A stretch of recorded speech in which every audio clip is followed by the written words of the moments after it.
video, we're going to discover powerful insights on how to take care of your brain health as you age.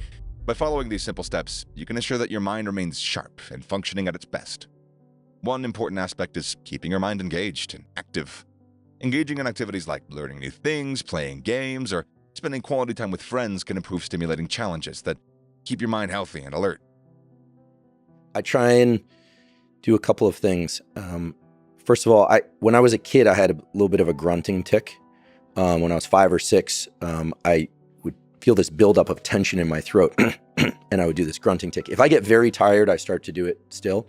We actually know that this is related to these basal ganglia circuits for go, no go. You've got an accelerator and a brake, basically, in your neural circuitry.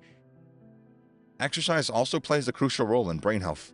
So by regularly moving your body, you improve blood flow, which in turn benefits your brain's functionality and helps it age gracefully. Incorporating a nutritious diet is another vital step.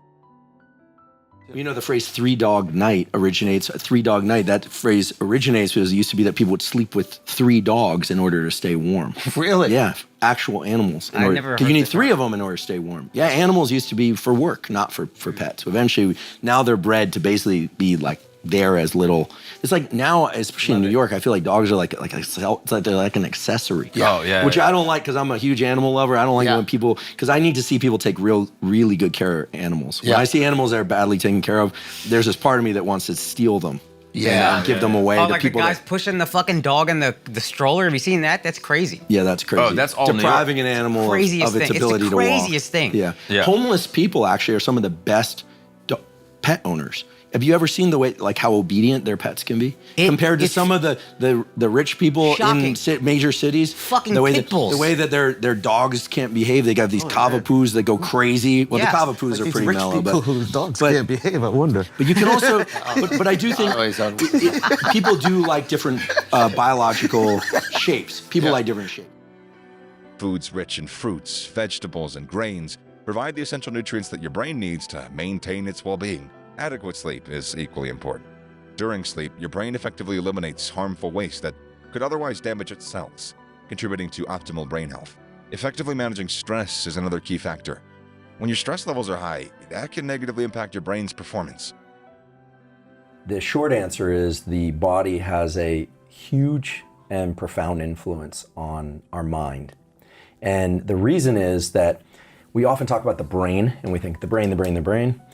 The brain is important, but the brain and the spinal cord, which makes up what we call the central nervous system, are extensively connected with the body, and the body is extensively connected with the brain and spinal cord. So the spinal cord is connected to the brain. That's right. In the back. It comes up the neck. That's right. And the actual nerves are connected inside of your brain. That's and right. Go all the way down to lower back? Or? Yeah.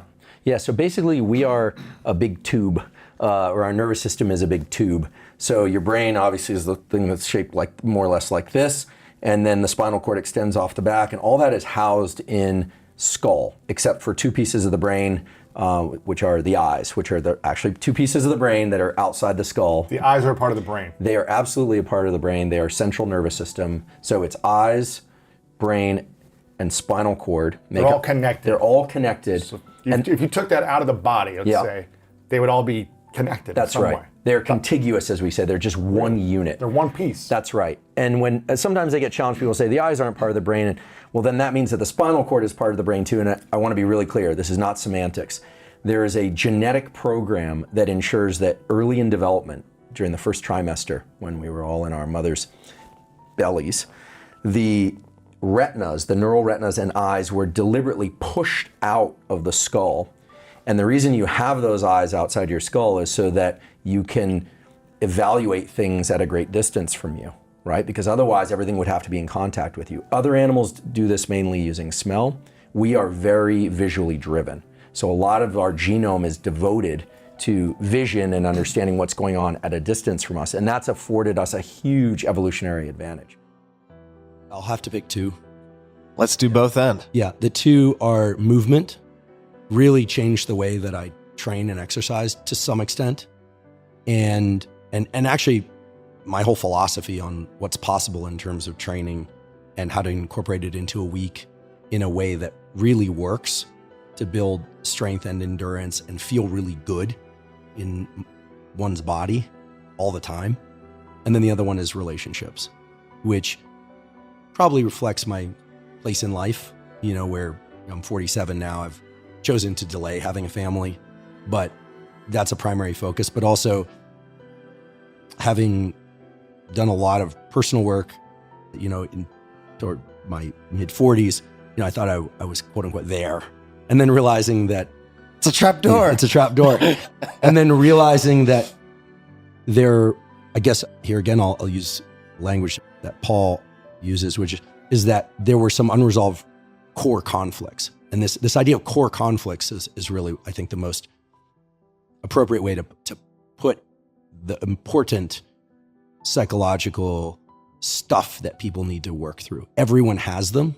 Many people have trauma. Not everyone has trauma, but as defined as an event that fundamentally changes the way that your nervous system works such that you function less well in some or many domains of life. Again, I robbed that definition from Paul Conti, and I'm far less eloquent than he is in delivering it.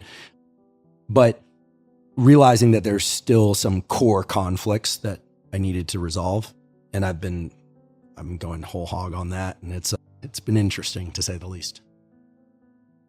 Yeah, so non-sleep deep rest, NSDR, is an acronym that I coined because it encompasses a lot of practices that are not meditation per se, but that bring the brain and body into a state of relaxation and focus. So hypnosis is one variant of NSDR. There are other variants of NSDR. You can just look these up and you'll find them.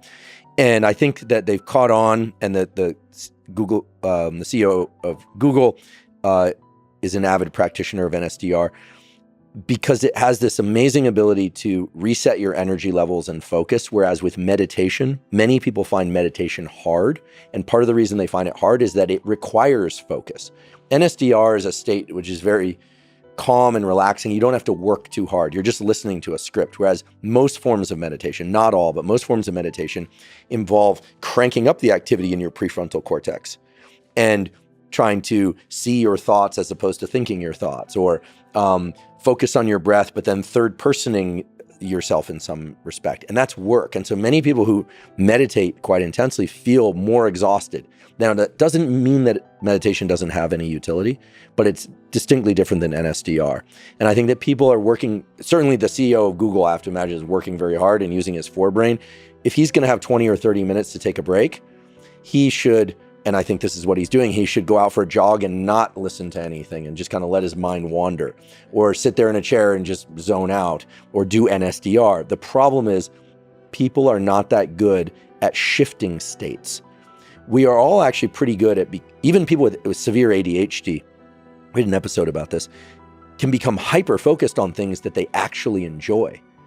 Because and most of the drugs designed to treat ADHD are drugs that increase the levels of dopamine. So when you like something, there's dopamine release and you can focus. It's when you don't like something that's hard to focus. Shifting states is hard. I'm sure you've experienced this if you've ever been in deep research or podcasting, and then all of a sudden you go for a run, you'll probably spend the first third of that run thinking.